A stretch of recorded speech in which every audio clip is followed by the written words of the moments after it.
Speaking of should get better for the Buffalo Bills because they get in primetime, a primetime delight, the New York Football Giants. Gosh, we get these guys on primetime again.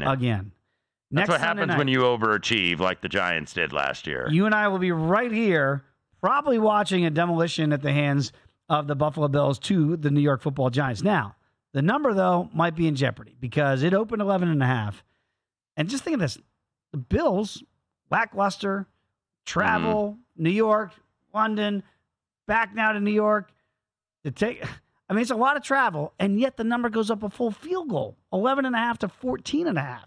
So the total, ironically, again, has come down from 48 to 46.5 here.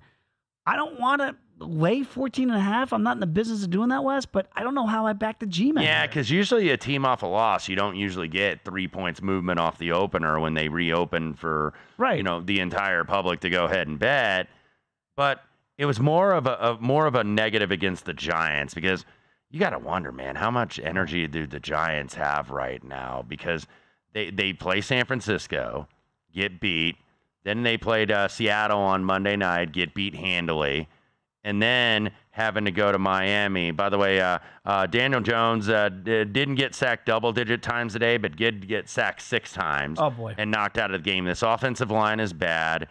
The Giants' offense was actually on the field for 36 minutes and still got outgained 524 to 268. Now, that shows you how explosive Miami is. It's record time they get this stuff done. Yes, I mean, they scored 31 points and had 524 yards in 24 minutes. Unbelievable. Yeah, and Miami, by the way, was, I believe, -3 in turnover margin and still did this to the Giants and still covered a 2-touchdown with the number. mistakes they had. Yes. That shows you how inept the Giants have been so far this season. Yeah, they just can't do anything without Saquon Barkley. Now, I don't know how much of a difference Saquon would make, but they'd certainly be a little bit better. And Danny Dimes did get banged up today. Tyrod Taylor had to finish that game, so something else to monitor. That's part and parcel of it, too, because, when you're going down to a backup quarterback, and it's not all on Daniel Jones. Yeah, he's not playing great, but his offensive line, Andrew Thomas missed again. John Michael Schmitz, the kid they drafted out of Minnesota to play center, kind of be the anchor of the line.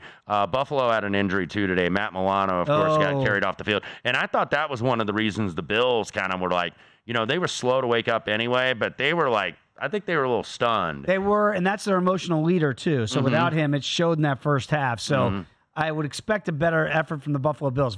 Go to VSiN.com/subscribe to become a VSiN Pro subscriber today.